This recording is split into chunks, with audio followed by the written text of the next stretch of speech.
Bonjour, dans cette vidéo je vais vous parler des fonctions d'une banque centrale. En effet, la banque centrale remplit plusieurs missions. Tout d'abord, c'est elle qui émet la monnaie nationale, les billets de banque, et c'est elle qui est responsable en quelque sorte de la bonne gestion de cette monnaie. C'est ce qu'on verra par la suite. Donc premier point. Deuxième point, la banque centrale, toute banque centrale nationale, supervise le système bancaire. Je vous rappelle qu'il y a une hiérarchie de le système bancaire.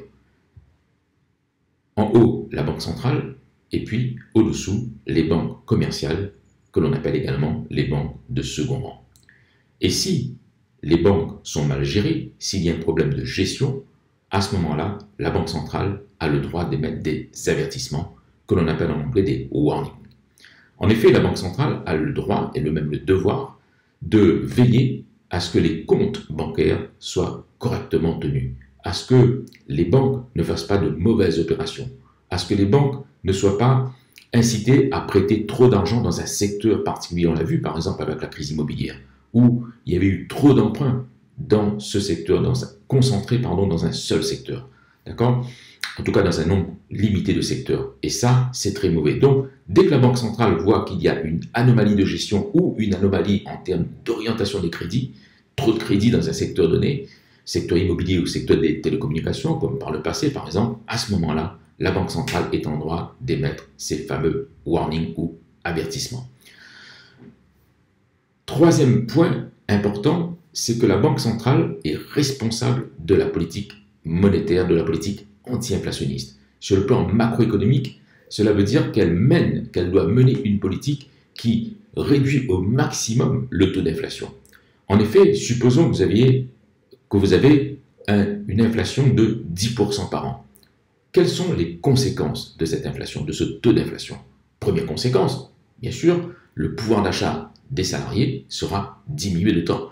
Et à ce moment-là, les syndicats font le maximum pour obtenir des compensations. Mais ce n'est pas toujours le cas. J'ai fait d'ailleurs une vidéo sur la question de la désindexation salariale, où on a vu qu'en France, par exemple, le gouvernement avait mis en place une politique de désindexation des salaires sur les prix, ce qui fait que les salariés ont été perdants au début des années 80.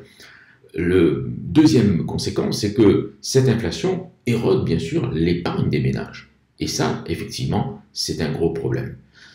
Et les épargnants perdent évidemment de l'argent si les taux d'intérêt de rémunération sur les dépôts ne sont pas à la hausse. C'est-à-dire s'il y a 10% d'inflation, il faut que les taux de rémunération de l'épargne soient bien sûr au minimum de 10% pour qu'il n'y ait pas de perte, d'érosion de l'épargne. Enfin, et c'est un point qui est très important, c'est un aspect de la politique monétaire qui est d'ordre microéconomique. Quatrième point donc, la Banque centrale prête de l'argent aux banques commerciales, parce que les banques commerciales ont des problèmes de trésorerie au jour le jour. Donc, c'est le rôle de la Banque centrale de refinancer le système bancaire, de prêter de l'argent au système bancaire. On emploie le terme de refinancer. Lorsqu'une banque commerciale prête de l'argent aux agences économiques, on dit que la banque commerciale finance l'économie, qu'elle prête de l'argent aux ménages et aux entreprises. Lorsqu'une banque centrale prête de l'argent aux banques commerciales, on dit qu'elle refinance le système bancaire, ça veut dire qu'elle prête tout simplement de l'argent à court terme, n'oubliez pas ça, c'est un point important, à court terme aux banques commerciales. Voilà, je voulais à travers cette capsule vous donner les principales missions d'une banque centrale, les principales fonctions qu'elle assume.